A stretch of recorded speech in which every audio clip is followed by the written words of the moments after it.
నేను భారతీయురాలిని మరియు ఈ దేశ మూలవాసిని. నేను హిజాబు ధరిస్తే అంటారు తుర్క పిల్ల అని. నన్ను విశ్వవిద్యాలయంలో చూసి అడుగుతారు, నువ్వు ఆఫ్ఘనీ? నేను అంటాను, కాదు, నేను హిందుస్థానీని. మిత్రులతో కలిస్తే నన్ను అడుగుతారు, తినిపి హైదరాబాదీ బిర్యానీ. నేను అంటాను, నేను శాకాహారిని.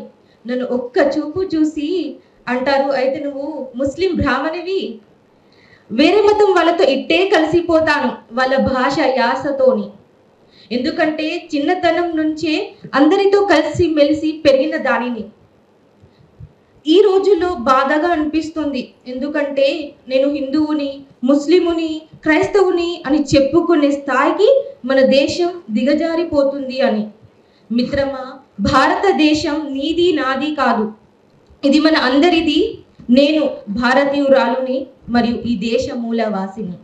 ఇంకొకటి కవితం. ఓ యువతరం, విడిచిపెట్టండి ఈ మౌన వ్రతం. మీ యొక్క మౌనమే ఈ దేశానికి చేకూరుస్తుంది హానికరం.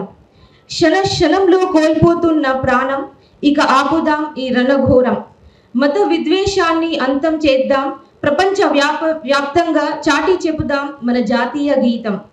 పదండి ముందుకు, ఎత్తుదాం మన గొంతు, ఫాసిస్ట్ మత్తును చేద్దాం చిత్తు.